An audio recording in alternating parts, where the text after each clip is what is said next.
road trip. I've certainly been doing this a while, and I'm going to finish off West Virginia today, and we're going to have one more day tomorrow, and then that's it for the whole road trip. But now that I have Point Pleasant all myself, I'm going to enjoy the Mothman Museum first, and then check out some of the sites around town. So I got my cards all ready. Got a quite a pile compared to compared to yesterday. So I think we'll be able to do them all. How are you still here? I thought I killed all of you.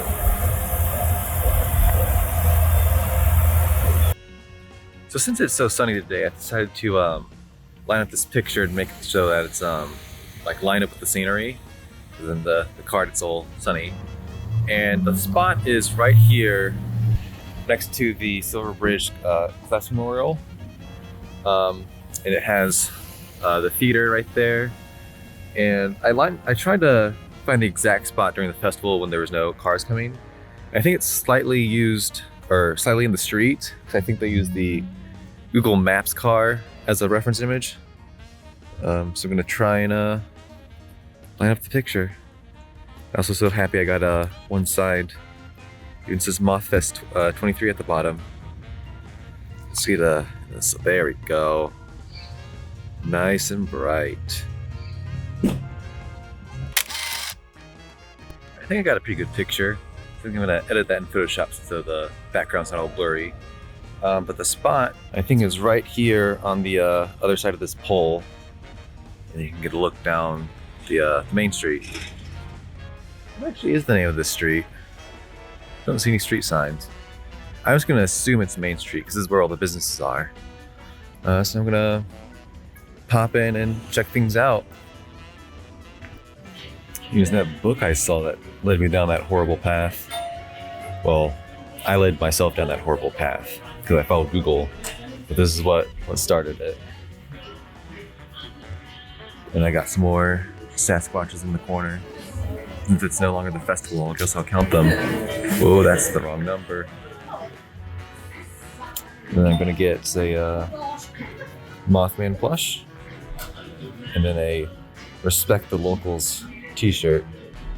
So I saw that during the festival because they had a line out here because they were doing crowd control for this building, and kind of caught my eye because they were doing that. So I thought it was a smart idea because then you draw more of a crowd for having a crowd outside. People think it's cool. But yeah, I saw this during the festival and it stayed in my mind, so then I came back and got it. Then I also kind of like this.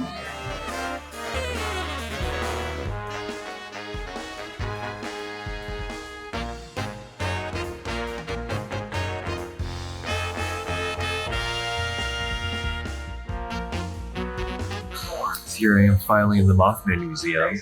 I guess I'll start in this corner. So here's the power plant that was supposedly Mothman's home. And here the munitions storage. Some replicas of them. Oh, this whole thing's the power plant. Interesting.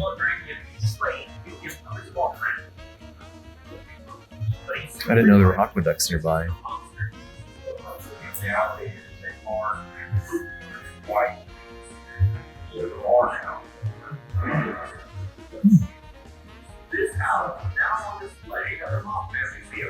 Interesting.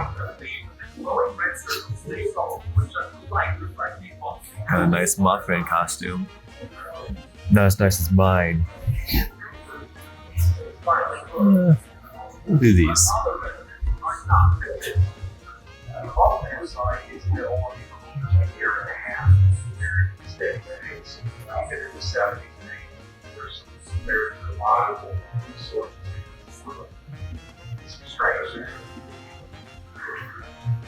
Eventually, Point Pleasant embraces the mysterious creature that put it on the map. And in 2003, erects this 12-foot-tall statue. Wow, these are super worn. Years later, Jeff Walmsley has continued its quest for the truth. Talking research and trying to find the piece of puzzle and all his history. Wonder if there's like a restoration online of these. These are a bit nicer.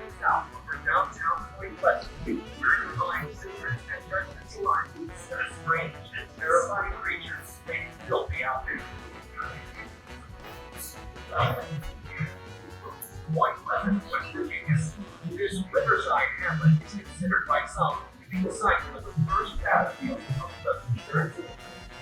But more recent otherworldly events spawned a revolutionary change in our understanding of the universe.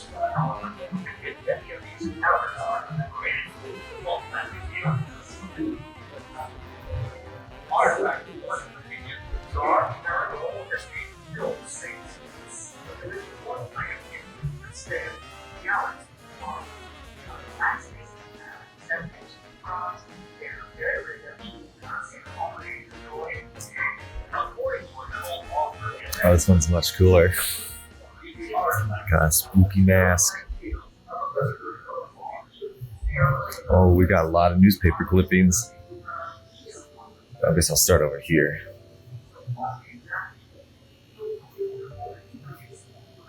Yeah, I think that bus tour summarized up everything pretty nicely. So I don't think there's much more I could add to the whole Mothman story.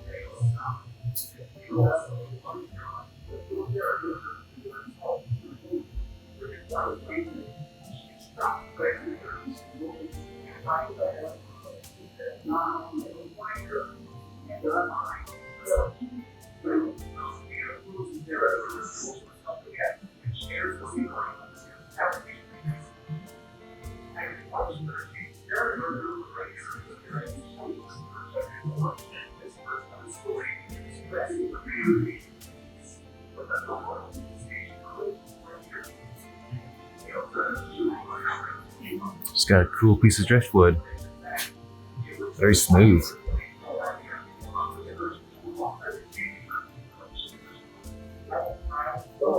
It's got a, looks like rock, but I guess it might be foam.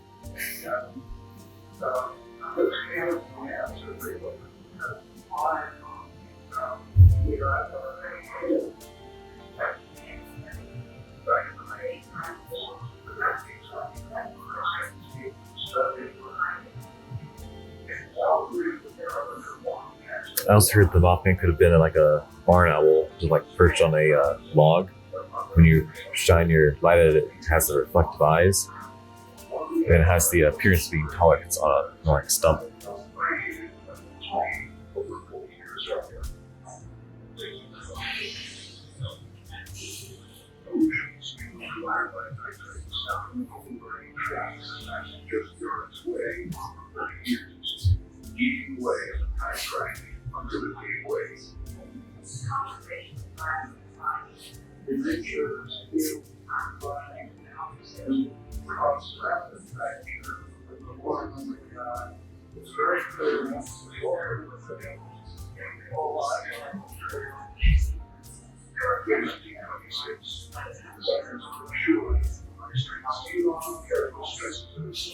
I'm glad they managed to get one of those. I tried to buy one, but it turns out they're $225. I thought the lady said $25.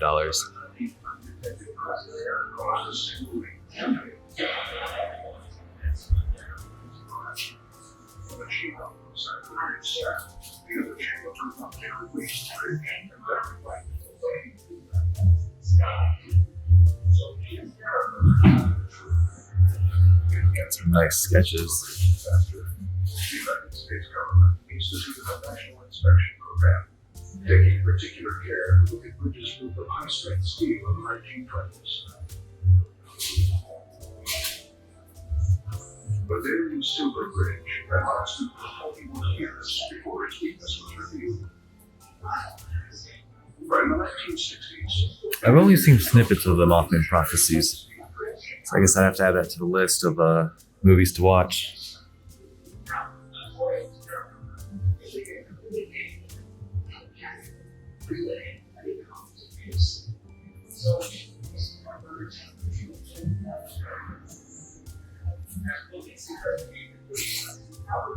So the bridge wasn't built in mind for all these heavy cars.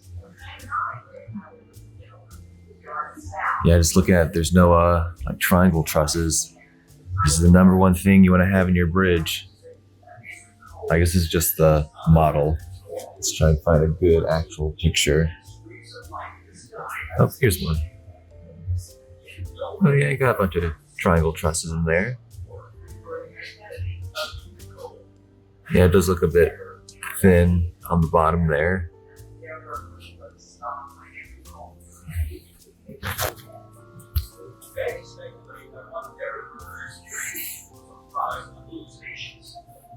However, records of males have no history of their business. Without any logical explanation, there are those who believe that their murder story is a hoax. There are some that come.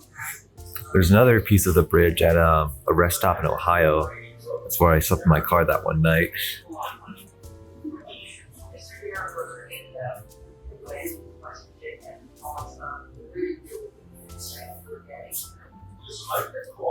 Don't think I got this panel of newspaper clippings.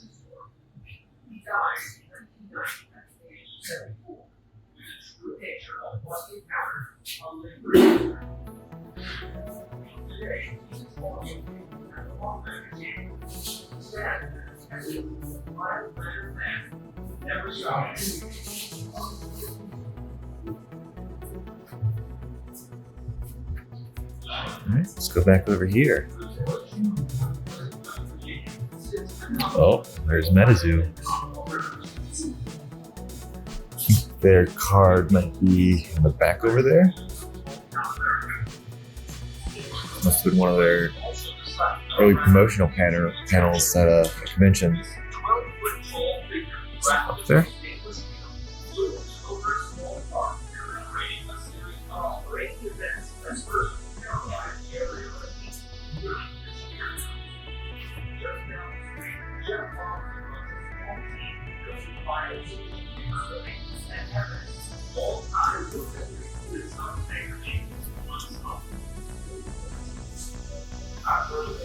What is this?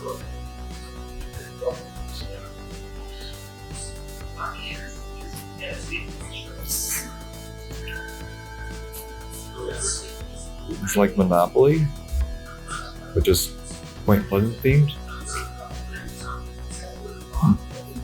Let's go inside.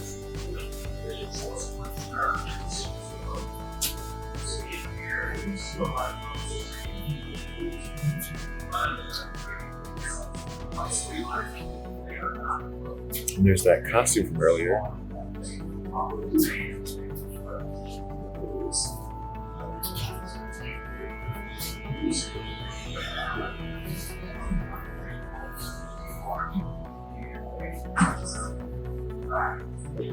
That's a pretty cool drawing.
Fallout 76. I wonder if you can put your face in there.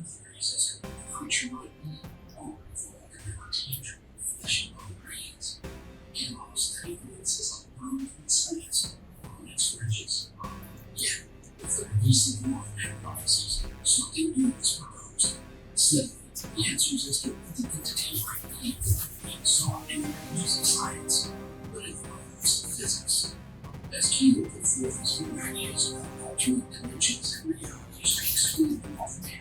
Some of the theories were presented for various phenomena. Could the Mothman be preserved from another plane of existence, or beyond our own? If so, is there something about Point Pleasant, or even a population that acted as a gateway between these realities? Legends suggest that there were movements of dimensional that where West Virginia now sits, leading to speculation that the Earth itself in this place was cursed. In later years, a more forward story regarding the supposed curse placed Now, if there's a Yu-Gi-Oh card. It involved a new life chief named Encore Stalker. Though likely having no basis in reality, it is possible that some kernel of truth does exist in the story. Perhaps the curse in question is simply a role ascribed to the location that seemed right strangeness, if not tragedy.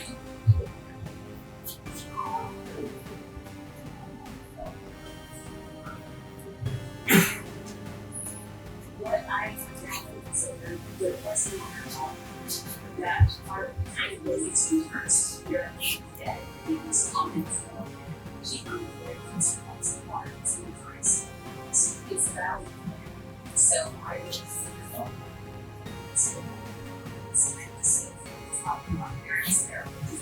I think this might be the Hulu documentary on the Mothman. I thought that was pretty interesting because they sort of show like whole angles of just possible what he is, like an alien, a government experiment, a ghost, a being from another world or another dimension, some sort of ancient monsters, and just like every possible angle, which I think is interesting because they all hold some sort of ground, but just kind of from what angle you believe in is you match the story to your beliefs. I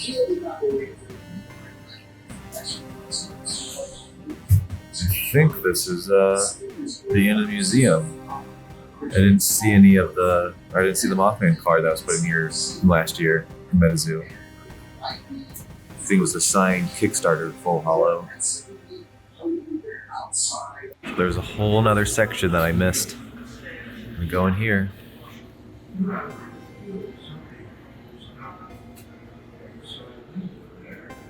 It's a nice quilt. Yeah, even the like the reed patterns all properly arranged.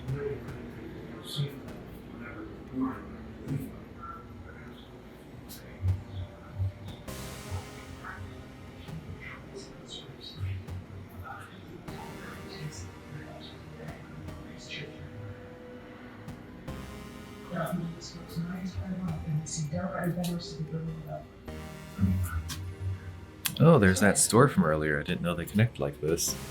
The capital of Mason County, Point Pleasant is a tight-knit community of 5,000. It's a pretty cool costume. Where life moves at the simple and welcoming. I think they also did the belly dancer wings that I did. I just happened to find those online. Like this could work. They're not the kind of people who would make these things up. Since the 18th century, farmers have made a good living from this fertile land along the banks of the Ohio and Kanawha rivers. Researcher Dan Drazen visited Point Pleasant in 1966. So I guess that's the end of the museum. I still didn't find the MetaZoo Mothman card. So I wonder what happened to that. And now that I'm done with the museum, it's finally time for the main attraction, the Mothman statue. Here we have a little placard about what's happening. It doesn't say when it was sculpted. Oh, here we go. 2003. Guy used to saying 20 and then the other number, but not for the early 2000s. And then I think the statue's on a 24-hour live stream. So I look at the poll. Don't see a camera. Wonder where the camera is. Oh, I guess I'll have to check that. But a lot of people come here to see the Mothman statue, and then come around here and sexually harass him, poor man. But I won't do that. And then he's too high up there to kiss, like or unlike the Weeping Black Angel. I guess I won't do that either. I guess I'll just take a nice selfie and the card picture, then head out. Well, there's one more thing to do in Point Pleasant. That's for the event it's also known for.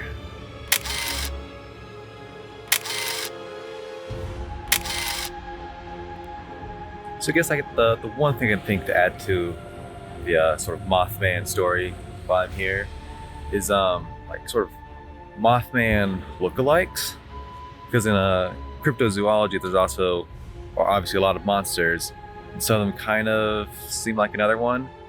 In the case for Mothman, there's obviously the Mothman, the Chicago Mothman, the Butler Gargoyle, Batsquatch, Houston Batman, and there's one more I thought of. Guess it's not important anymore if I can't think of him now. But yeah, there's I guess a sort of a small theory I see occasionally is that all these sightings of all these monsters that look alike are actually the same sort of species. So like in the case of Bigfoot, you obviously have Bigfoot, you have the Yeti, you have Yowie, you have Skunk Ape, you have can't think of him now, Ohio Grassman, Murphy Mud Monster, just a whole bunch of other gigantic bipedal hairy men. Like in the Hodag, obviously Hodag's a hoax, but in the museum there I saw just a little one-page theory about how Mishu Pishu also looks like the Hodag, so that's probably inspiration from him. And then I know when the Piazza bird was painted, the original mural didn't have any wings, so the people who created the new one added wings and it became the Piazza bird. But the description of the original mural is like Mishu Pishu, also with spikes along the back and a long tail that kind of hooks around. But the Piazza bird, the new one, fits that. They just added wings for some reason. But yeah, I think that's it for Mothman. But now there's one more place to go to. It's a bit of a walk away, so I'll start up again when I get there. And that is obviously come back here where we started today for the Silver Bridge Memorial. This is where the bridge was. If you look up over way across the river, that's where the bridge would have been. So 46 people died that day, sadly. It's kind of close to Christmas. It's actually on my birthday, December 15th. But actually I wasn't born in 1967. But yeah, from what I heard on the bus tour, I don't think I knew that fact before, but obviously the bridge wasn't built to handle these new heavy cars. Then obviously when, don't know how many cars were on the bridge at the time, but it wasn't enough for the bridge. So I guess we'll walk over to the mural. But it wasn't enough for the bridge and it collapsed. And then obviously packages floated downstream, like in the prophecy that one lady had. Oh, I didn't clock what time it collapsed. Because Mothman is obviously nocturnal, and in reports he is almost afraid of light, which is kind of the opposite of moths. So I guess more appropriate name would have been like Batman, but that's already taken.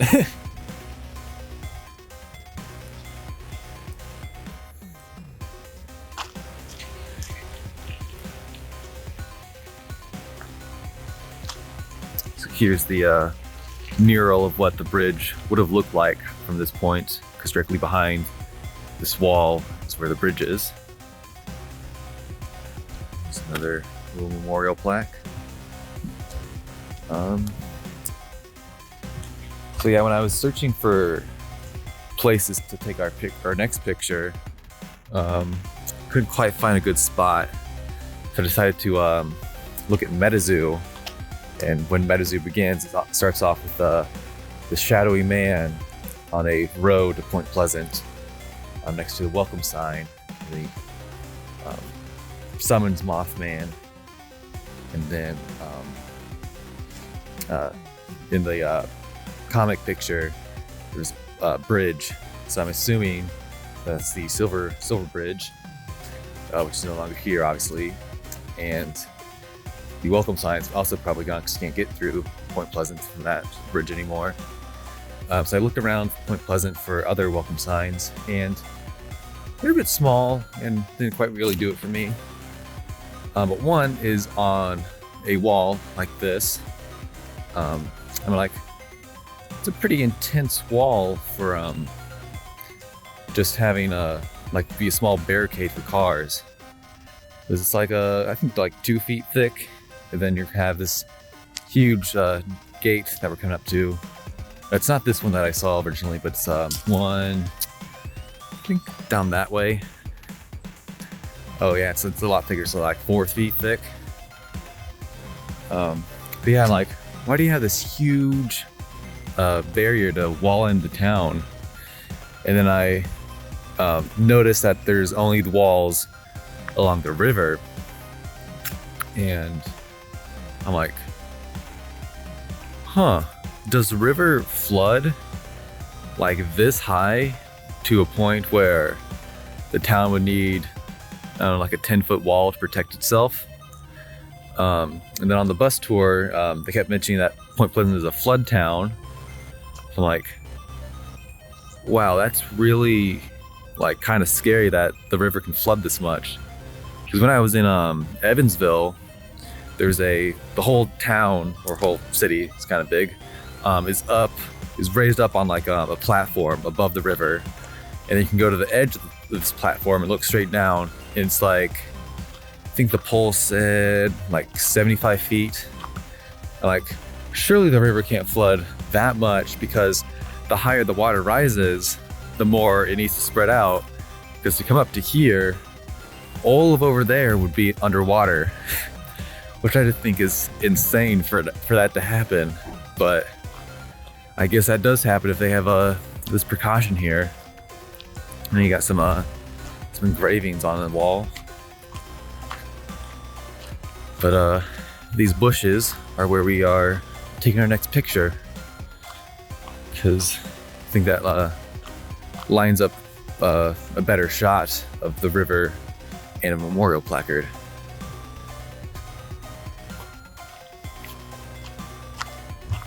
But there's the old railroad bridge that's still there. I don't think it's in use because it looks pretty dilapidated. And obviously in the few days I've been here, I haven't heard any trains come by on that. But yep, here's the another memorial placard that overlooks the river. And when I was trying to find the exact spot, because you can't really just Google that, but it looks like there's still wreckage in some of the pictures. Like, yeah, maybe looks like there's something over there of the bridge.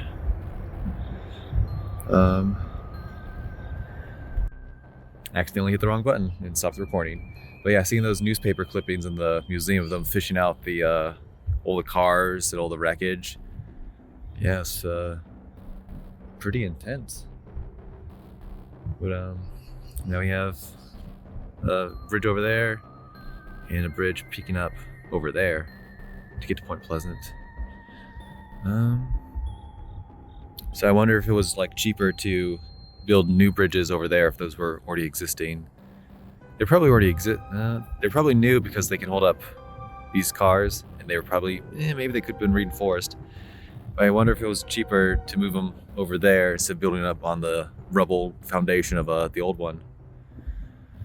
But yeah, I'll take my picture of our next beastie and then talk about it a little bit on my way back over. All right, so obviously the next character is Indrid Cold, and I kind of regret not bringing like a notepad to write notes because there's a lot of names and dates associated with him. So hopefully I can get them all right. But Indrid Cold, also known as the Grinning Man, was first sighted in, oh boy, here comes the first date, October of 1966 in New Jersey by two boys playing. And then I don't recall any like standout details other than they met this creepy man who was like 6 feet tall, kind of a odd complexion, wore a green reflective suit. I guess he's like very well dressed. And then in November 2nd of 1966, he was spotted in Parkersburg, West Virginia. Not sure where that is relevant to Point Pleasant. By a man named Woodrow Derenberger. And this is the only person Indrid Cold ever talks to. So when I first heard of Indrid Cold, I've only heard of Woodrow's encounter as the only one that and that he would only ever talk to him. So I kind of thought Indrid Cold might have been some sort of like hallucination by Woodrow. But since there's more sightings, obviously that's not really the case. Oops, covered the camera with my hand because I wanted to change hands. But yeah, so Indrid Cold has a connection with like aliens because he was seen descending in a UFO to talk to, oh, hello birds, to talk to Woodrow. He's also connected to the Men in Black. He wears, okay, because he wears a very nice suit. Then he's connected to the Mothman because around the time of his sightings, shortly after, Mothman started appearing. And then people believe that's the whole chain of events leading up to the bridge collapse a year later. But I went to, so obviously Indrid Cold pops up all over the place. So I couldn't find like a great spot for him. So I decided to go to the beginning of the MetaZoo story where it opens up with Indrid Cold walking to Point Pleasant next to the welcome sign on the other side of the Silver Bridge. So I think that's, when did this happen? I think this happened with Woodrow, but there were two other Green Men with Indrid. They said their name was Demois Huas and the other guy. I can't remember his name, but they're not as important as Indrid because whenever a Green Man is spotted, it's always Indrid Cold instead of the other two. But they Woodrow said, gotta hold the camera right. Woodrow says that in his conversation with Indrid, that Indrid Cold, that they're from the planet, what was it?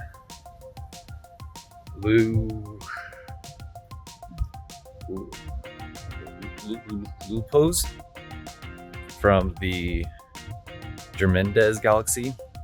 I think I got that right. Oh, my car's further down. Yeah, I think that's all the relevant information about Indrid Cold. He always has a big smile on his face and smiles at everything, but it's kind of an ominous smile. So with that, I'm gonna leave Point Pleasant and head on to the capital of West Virginia.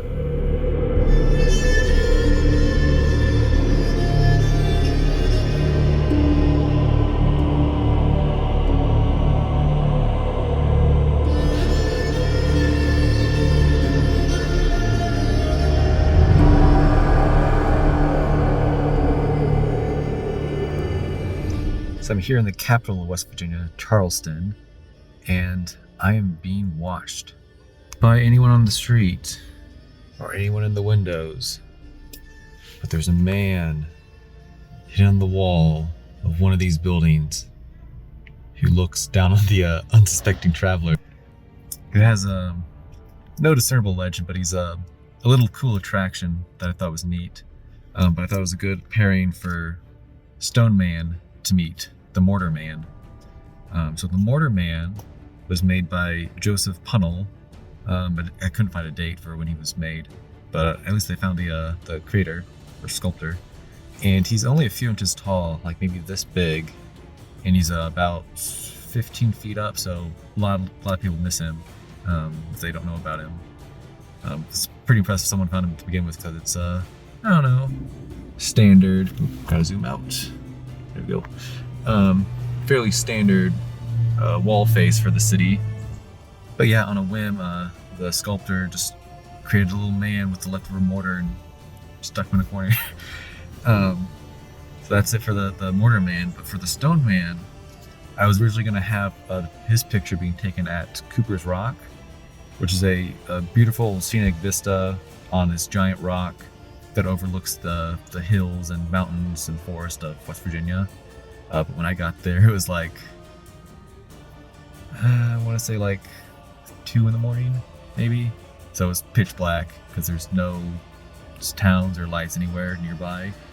But I continued all the way up to the rock, hoping that I could get like a nice starry picture, but it was overcast at the time, so no picture at all because it was just pitch black. And then the Stone Man is another hard one to research because of his pretty generic name. But searching Stone Man, West Virginia, I could find a book by a Dr. Russell Jones, who wrote Tracking the Stone Man, West Virginia's Bigfoot. And I didn't get a chance to read it because I was kind of pressed for time. That's the only source I found on the Stone Man, because the other ones kind of lead you to other characters.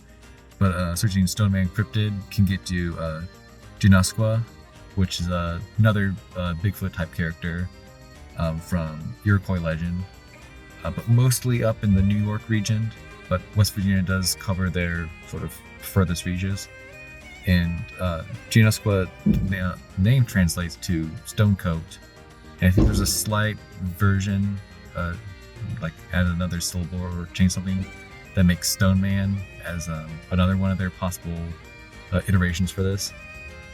But he was like obviously Sasquatch with like a hard, rough coat of fur. So then they called him the Stone Man in their tongue. But as for the West Virginia Stone Man, I couldn't find really anything about him except for that one book.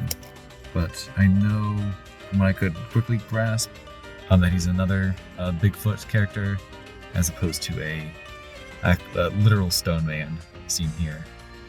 But who knows, maybe the Stone Man will actually be made of stone now that he's popularized in MetaZoo. Because there was I'll make the amendment as part of the actual Ugwa part instead of right now. But yeah, Ugwa was another character that MetaZoo changed for their card art, and then it started to be absorbed into the actual description and legend of the creature, which was pretty cool. So I managed to walk right up to him, surprisingly. We're on the Rodsmith Law building. So we turned the corner, I parked just right there. And he is right here in this little indent, hiding way up there. And I don't think I mentioned that the Stone Man has one specific spot. He kind of just is spotted and roams all over West Virginia and I guess some of the surrounding states a little bit. But yeah, just tried my best to find a good spot for him while I was in West Virginia. I'm pretty happy with this. So now I'm going to try a attempt number 2 at the Devil's Tea Tower, or I keep saying that wrong, Devil's Tea Table, because apparently the actual one is here in South Charleston and not where Google Maps was taking me before. But at the first sign of inconvenience, I'm just going to run away. Not even going to try after the misery that was yesterday's morning. Because I need to search Little Creek Park and then go there and then try to find the rock formation from there. All right, wish me luck.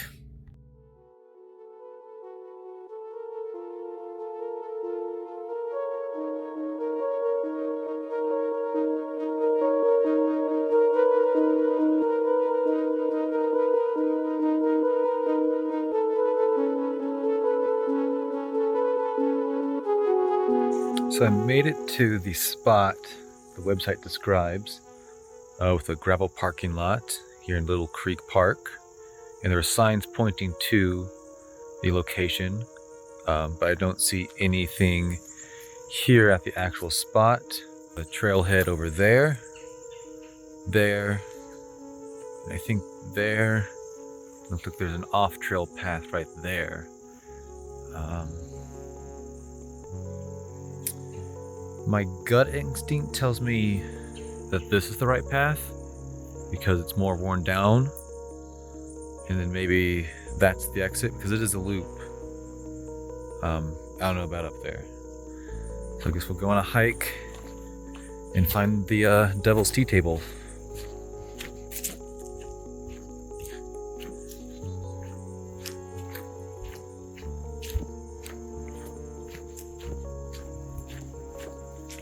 Oh, yeah, there's a little sign. This is the right area.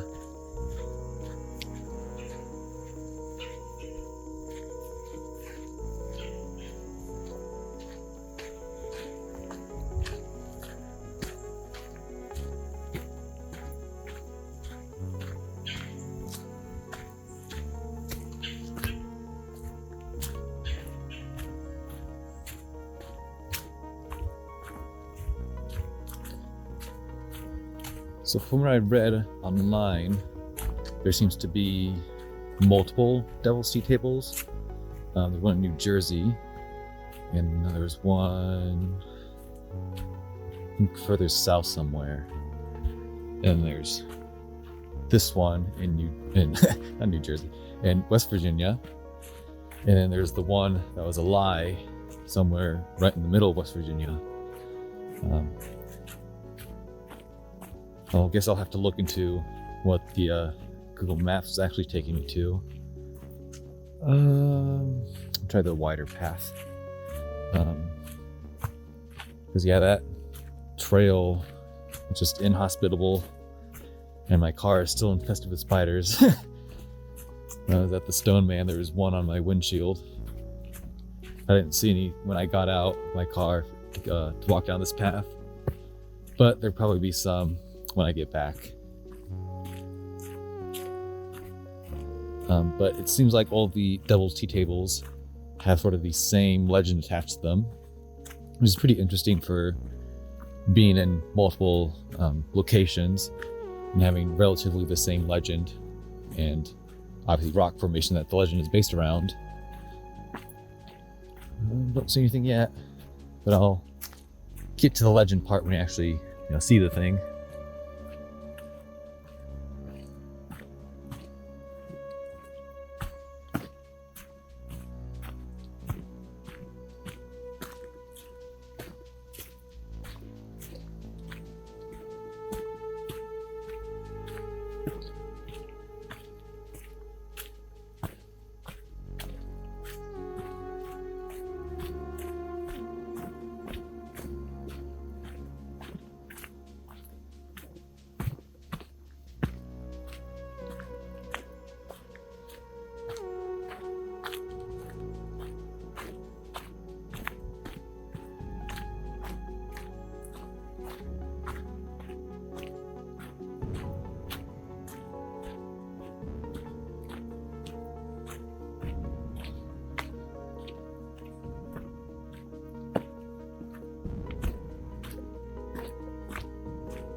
Don't see anything yet. Got quite the ridge or slope going down there. Huh. Maybe it loops down and around. So maybe that's the path we'll come back on.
Got a building up here. Can't quite make out what it is. Oh no, those are just rocks. They look like a teal painted wooden structure.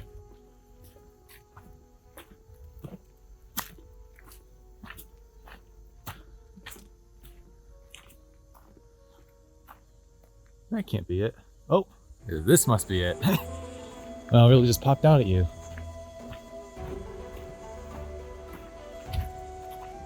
Well, I'm glad we found it.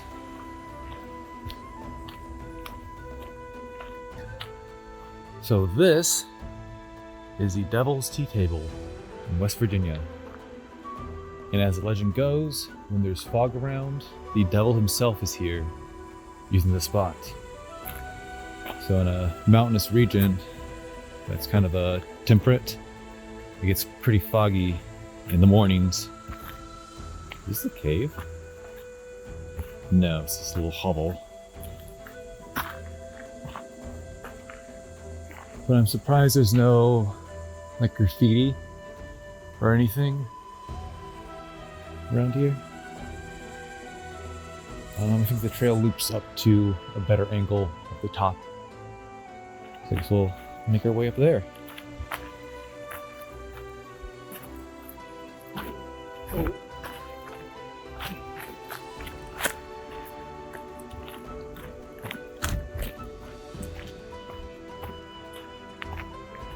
So yeah, just kind of a simple legend. When it's foggy, the devil's here, and you shouldn't be here.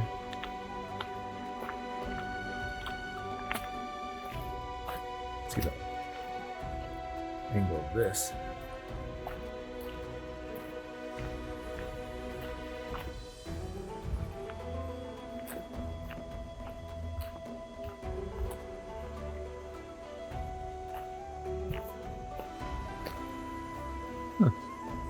Yeah, I wonder what will be the best angle. Oh, there's some graffiti. This is Von Istelgu?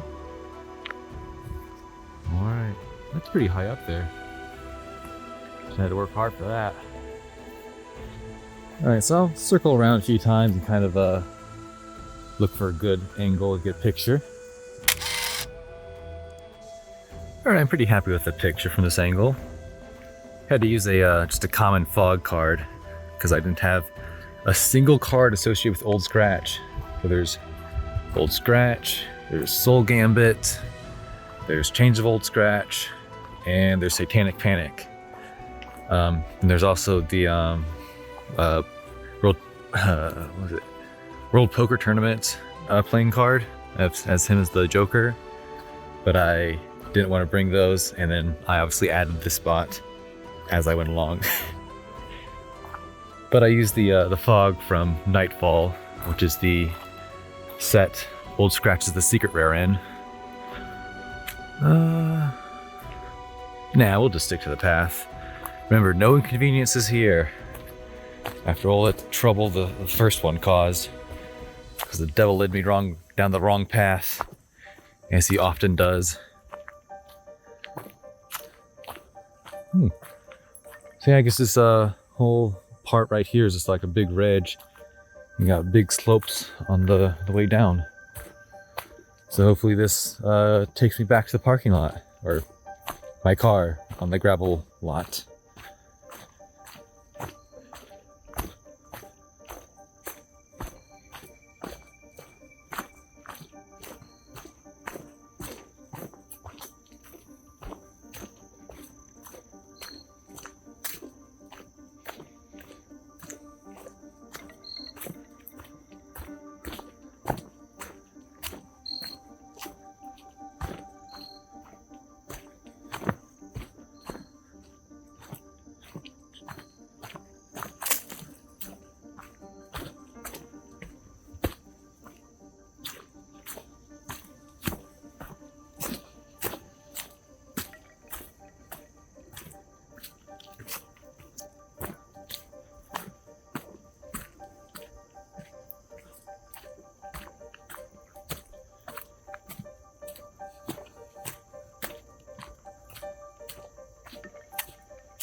Yeah, this is a nice little like sports complex park. It's kind of complicated to navigate through because of how hilly it is, but yeah, it's definitely nice here.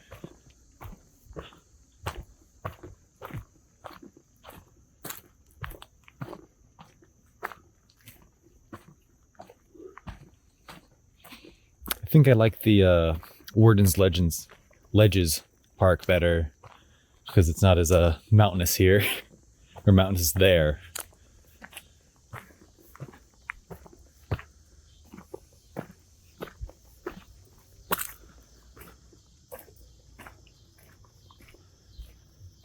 But I think we're doing pretty good on time today, especially since this is what half of what yesterday should have been. I think we got one more hike today before the sun goes down. Good 3. The sun's been setting like a little bit before 8. Because there's one where we kind of have to do like a little scavenger hunt for, because it's not marked on the map. But I found some directions to it. From what I could glisten off of it, it sounds like it's close to where I can park my car.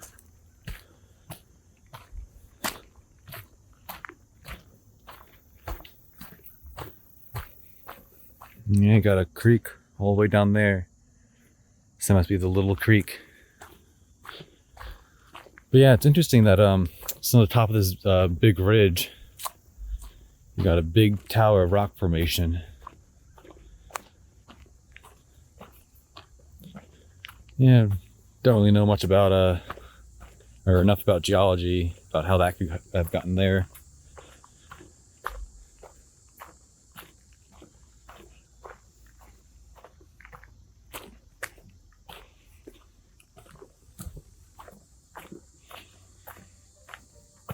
There's some more rocks on the top of the ridge.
Hmm.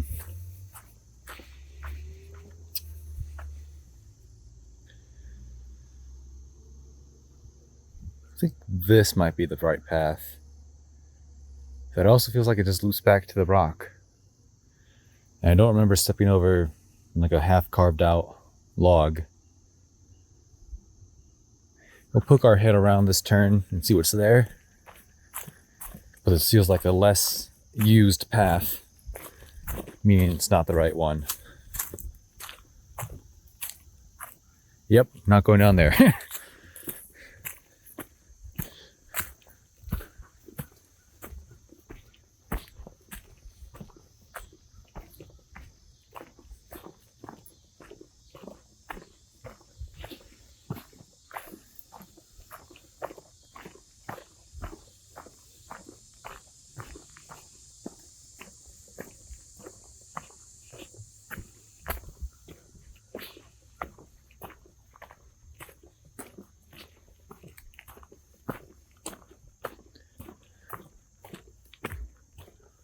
I'm generally pretty good with directions, but in these woods I feel a little turned around.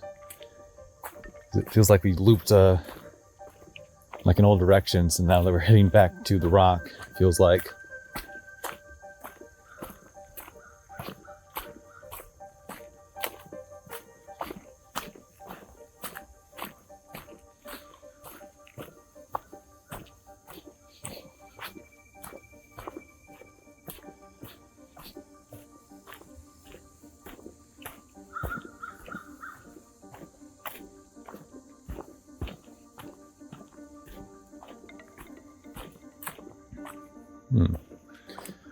No, I haven't been here before. So I thought those were the trees I walked around.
to Rock Ridge.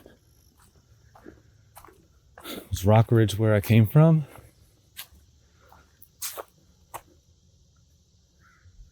Huh. So there's the crest of the ridge we walked around. This is to Rock Ridge. I guess we'll try. Because this feels like the right path back, direction-wise.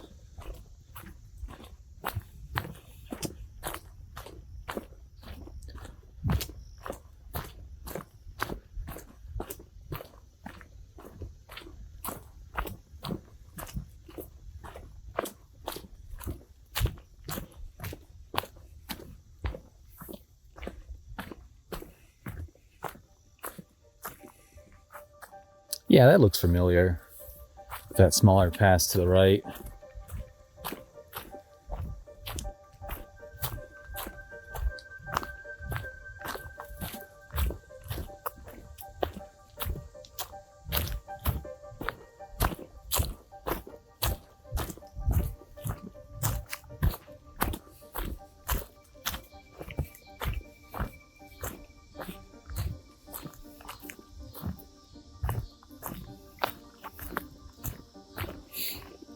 Then again, this does look...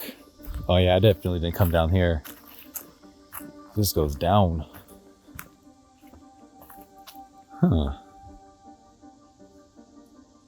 Unless... that's the path back?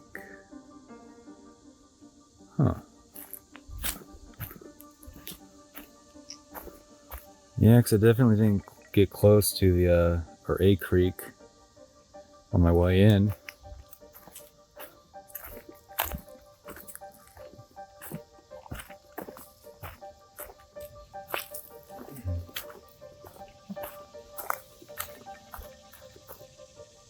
Yeah, this definitely isn't right. Now let me check the map. So I seem to have made a wrong turn. I'm heading deeper into the park. So let's go back to the tower and just head out that way.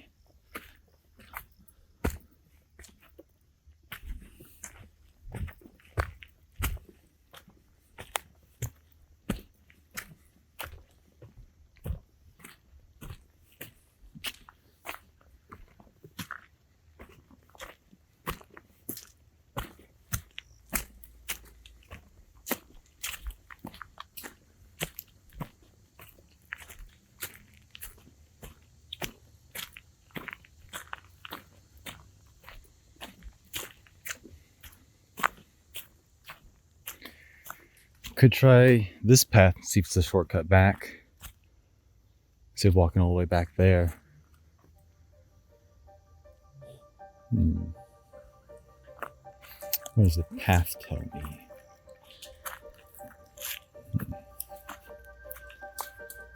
Seems like it curves more along this path.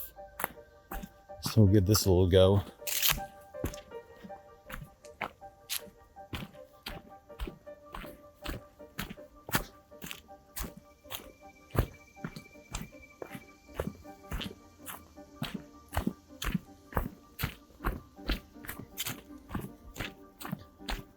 No, I'm next to the creek.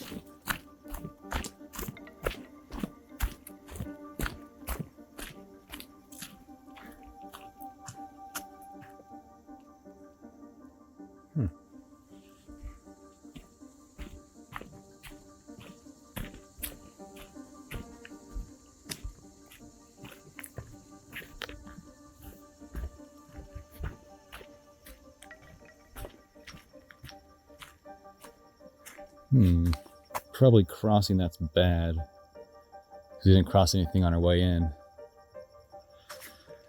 Alright, we're just gonna go fully the way back, the way we came.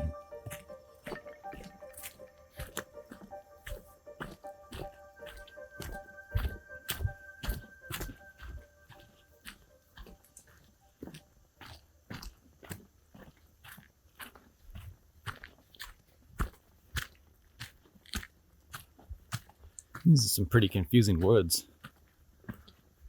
Good old turned around. It's probably because of the terrain. I'm used to more flat woods, not not confused with actual flat woods. But typically the woods I'm used to have like one creek running through it, and then you use that as a reference point. And then you can use like the ridges also, but there are a lot of ridges and creeks here, so that really doesn't work here.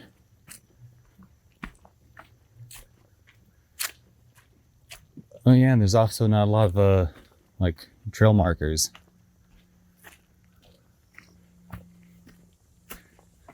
The only one we found was the one pointing to Rock Ridge, and the only landmark we found was the Devil's Tea Table.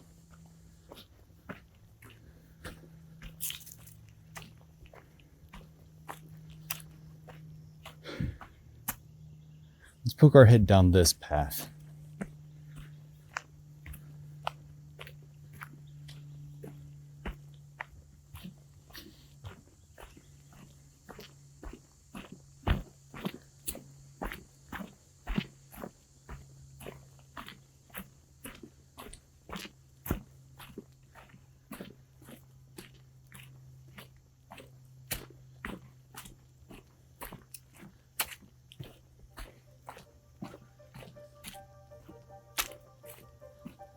I don't know, this feels kind of right, but it also feels kind of wrong.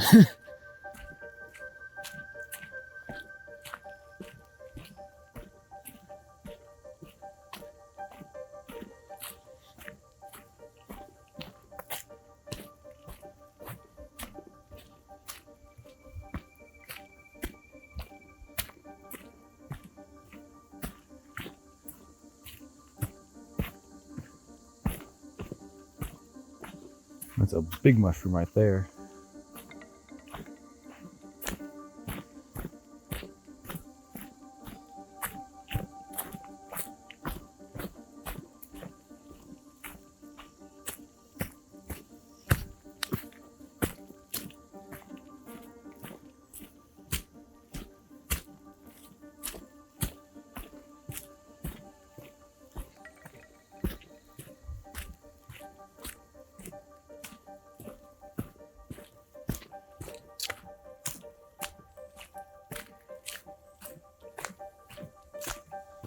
Got a nice view right here. The creek. Some fallen trees.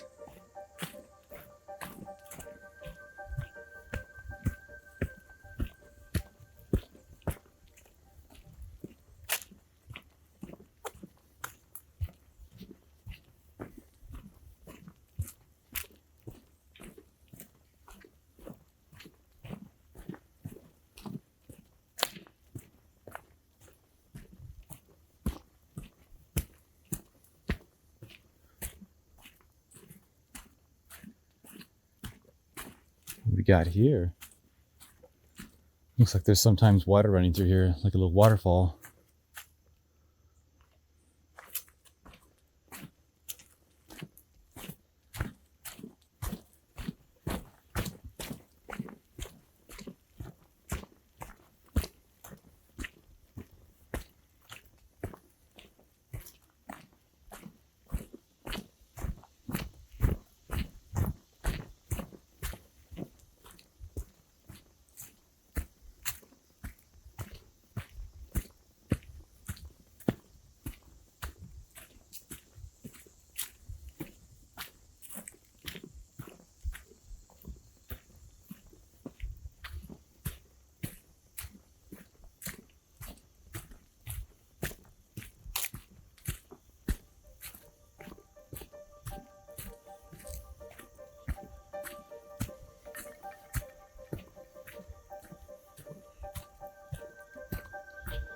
Oh, I sneak in through the edge of the woods.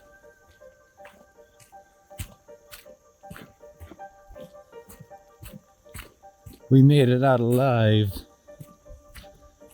Now where did this put me out? Because now I have to find my car.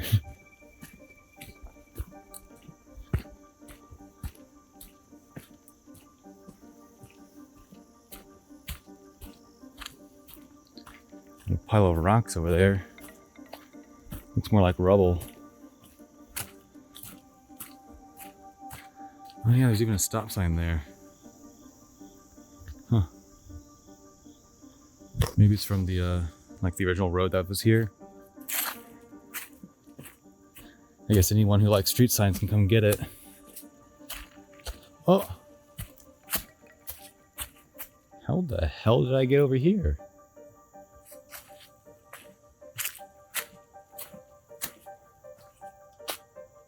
Huh. So there's my car. There's where we entered. And then the road comes through here. And that's where we exited. Maybe that's like a turnaround point.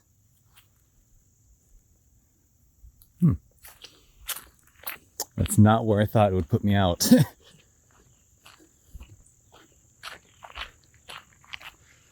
But at least we got the Devil's Tea table in the photo log after losing I think like 7 other spots for it.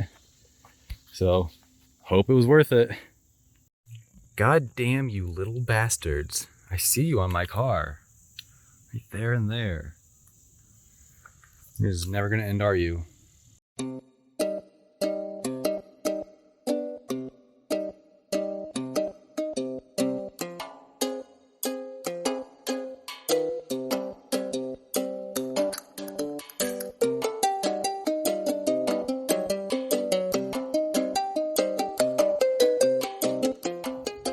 Here in Boone County, I'm in the city of Madison, which is in Boone County, for Sheepsquatch. And this was one I didn't quite know where to go for because he's obviously spotted in like the woods.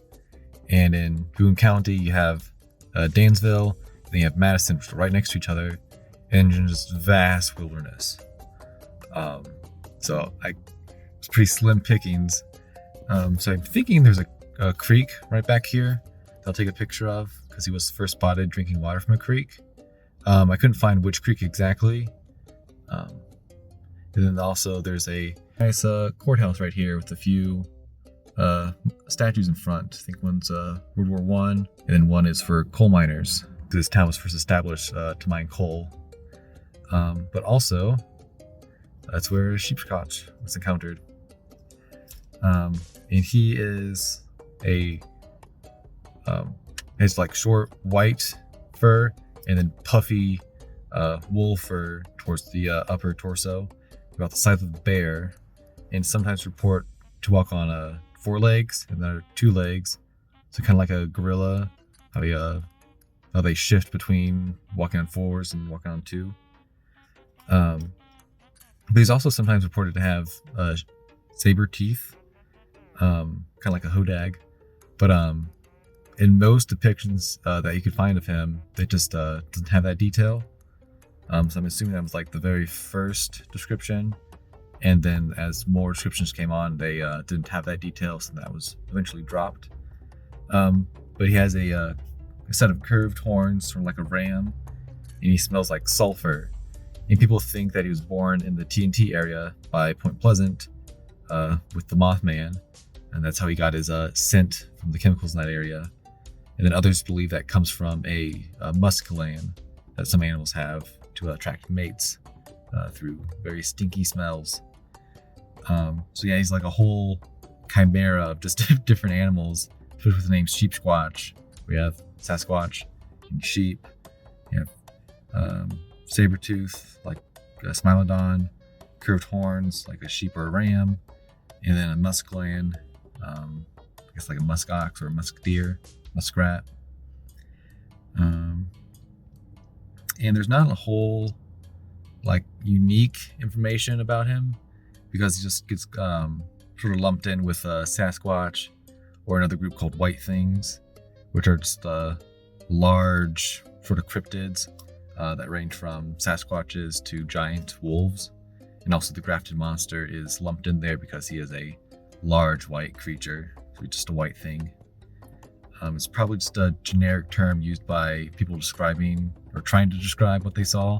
Like, oh, I just saw a white thing. And then that gets sort of like tagged as what they saw through multiple eyewitness reports. But in 1994, Sheepsquatch was first spotted coming through the woods and then drinking water from a creek. And then he had, I think the next year, he had a road crossing sighting. And then I'm not sure from then, but he had multiple sightings from the years on. And he spotted in Boone County, which is right here, Kanaha County. That's further west. Putnam, which I think is a bit north, and then Mason County, which is where Point Pleasant is. I think that's northwest from here. So it's all like sort of southwest West Virginia. And I think that does it for Sheepsquatch. And I'm very glad to have one of the Hateful Eight, and it just so happens to be him, because I've opened probably like 175 seance packs, and I've only ever gotten one Hateful Eight from the big box blisters and Target. They were gonna go to Walmart because they have the W on it, but then something happened, so then they ended up in Target. But yeah, I got him during my Hodag trip earlier this year. I was very happy to get at least one. So I'll take my picture, and well, I need to find a spot first, and then I'll take my picture, and then move on. I think this it's more like a river actually, is how big it is. But I think this will do nicely for the picture. Oh yeah, that spot right there. I think that's it. All right. So that was a pretty nice creek to view over for the picture. I was also thinking about maybe this railroad up here could have a nice shot of the mountains within the background. You also got an abandoned building right here. I think its roof is caved in, but it's probably no trespassing allowed. Then obviously as a nice, I guess, fail-safe, you could just send a picture of the town itself, the courthouse, maybe that coal miner statue would have been good.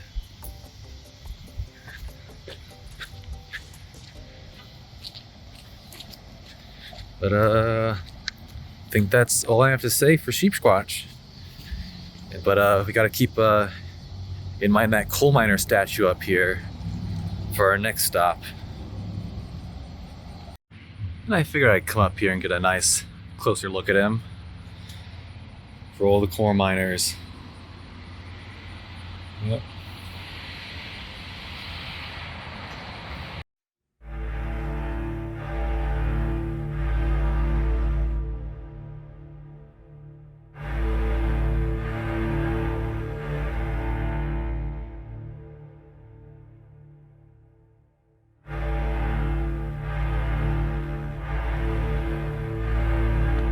So here in Blair, West Virginia, there's a dog slowly approaching me.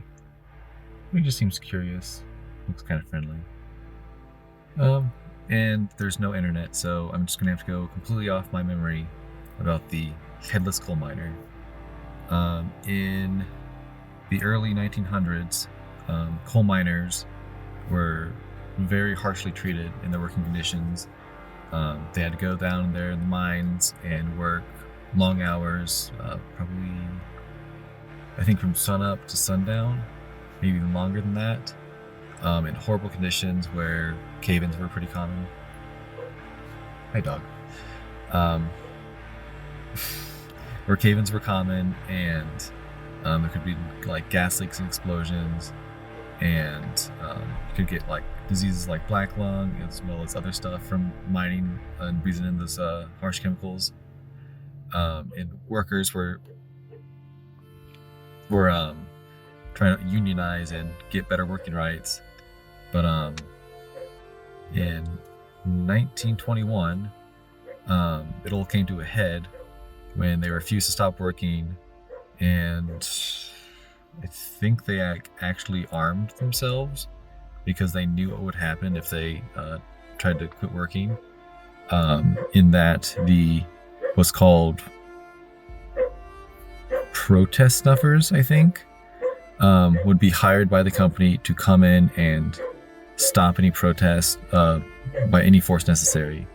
And so they were called in and to stop the miners from protesting, and then a whole battle took place.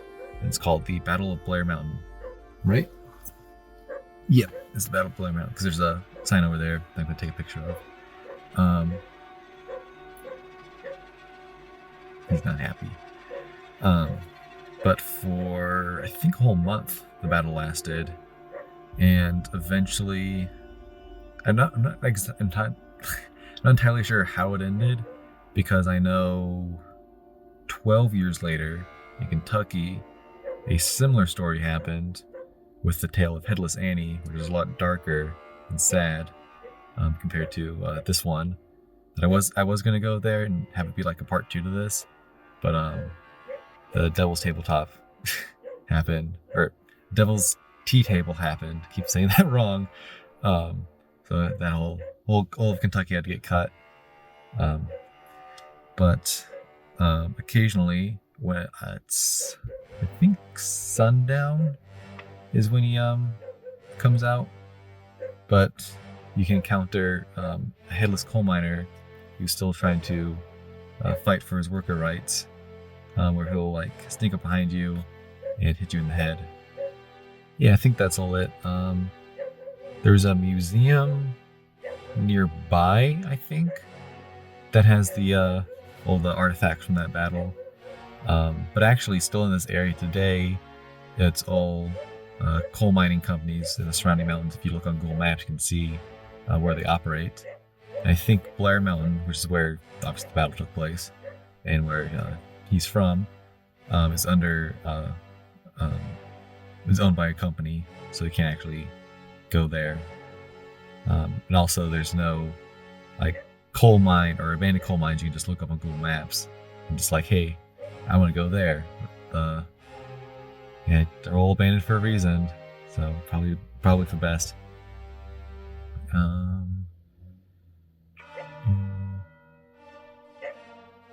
But yeah, this whole area has been known for mining coal, because we came from Madison, which was founded for mining coal, and same with Blair.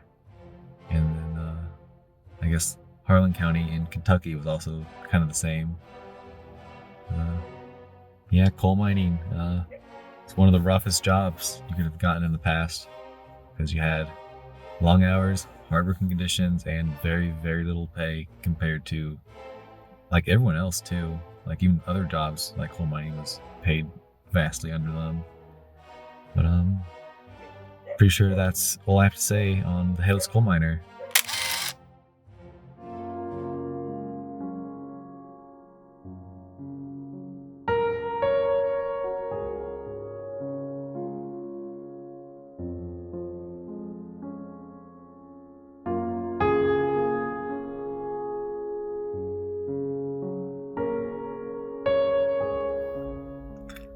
I'm back here in Point Pleasant for the Flying Manta Ray, and I drove the route the first people who saw him drove, except I drove it from Huntington to Point Pleasant, but it's in fact Point Pleasant to Huntington, so I got that backwards in my mind. And there were like 4 points along the way where the road got right up next to the river, so I think that's a good point where the sighting could have happened. And it happened at night for them, and it's obviously night for me. And it was very, very dark the entire way. There were no lights the entire way. So I decided to come back to, well, I was on the lookout for a good spot. And I just so happened to come all the way back to Point Pleasant, possibly to take a picture of one of the bridges, because they seem to be pretty well lit. But yeah, the Flying Manta Ray. So a man and woman were on their way to Huntington, West Virginia, from Point Pleasant, and along the way they saw something swoop out of the sky, do like a figure 8 in front of their windshield, and then just leave. And they described it as being grayish and wing-shaped. Whatever wing-shaped is, it eventually became a manta ray, which is pretty interesting because I don't think there are freshwater manta rays or rays, and there's definitely not rays in this area, let alone flying ones. It's a pretty short story because he just swoops in and then leaves. But there was a second sighting by a mother and daughter in Black Fork, or near Black Fork and Blackwater River, which is on pretty much the other side of West Virginia. But yeah, that's all the story is. He comes in and goes away. But on the MetaZoo card, I think it's very funny that his tribe is Buddy, because it's like like why they do that. But it's so funny that they did, because they could have made him like a fish or something else, but they made him a buddy, which is very nice because of his ability to like help another beastie out and give him flying as well as a damage boost. But I'm gonna try and line up a shot. It is pretty dark out, but I thought nighttime was pretty appropriate for him for his appearance at night. So let's see what I can find. Back at the hotel once again. It's the wrap of the day where we review everything we've done. We went to the Mothman Museum, explored around Point Pleasant, saw Indrid Cold, the Mortar Man and the Stone Man, finally made it to the Devil's Tea Table, went to Sheepsquatch, Headless Coal Miner, didn't get to you, and a Flying Manta Ray. That was all today. And now we're gonna leave West Virginia tomorrow, and then go back home through Ohio, then back to Indiana. So see you then, and thanks for watching. Bye. From the freezing north to the burning south, beasties roam their native lands.